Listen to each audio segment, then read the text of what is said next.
খুব একটা এমার্জেন্সি কাজে ব্যস্ত রয়েছেন, আপনাকে কেউ ফোন করেছে, আপনার ফোনটি কিন্তু হাতের থেকে দূরে রয়েছে, সেক্ষেত্রে আপনাকে কিন্তু কে কল করেছে তার নামটা কিন্তু ফোন অটোমেটিক বলে দেবে। তার জন্য একটি সেটিং করে রাখতে হবে। কি শুনে অবাক হচ্ছেন তো, যে নাম আবার বলে দেবে ফোনে?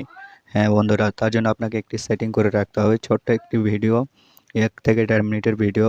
তো চলুন একটি সেটিং করে রাখি। আর ভিডিওটি যদি ভালো লাগে তো সাইটেক বাংলা চ্যানেলটিকে সাবস্ক্রাইব করে ভিডিওতে লাইক করে পাশে থাকবেন। তো চলুন ছোট্ট একটি ভিডিও, বেশি দেরি না করে ভিডিওটি দেখে নিই।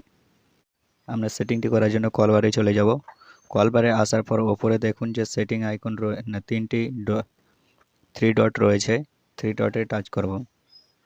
3 ডটে যাওয়ার পর সেখানে দেখতে পাবেন যে কল হিস্ট্রির পর সেটিংস রয়েছে, সেটিংসে ক্লিক করবেন। সেটিংসে যাওয়ার পর নিচের দিকে চলে আসবেন। নিচের দিকে আসার পর কলার আইডি অ্যানাউন্সমেন্ট লেখা আছে।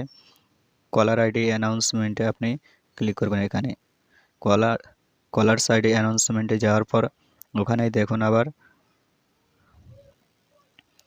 লেখা রয়েছে যে এখানে আপনি টাচ করুন নেভারে অ্যানাউন্সমেন্ট কলার আইডিতে। তারপরে ওপরেই দেখুন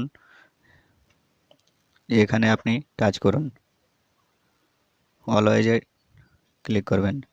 ব্যাস সেটিং হয়ে গেল।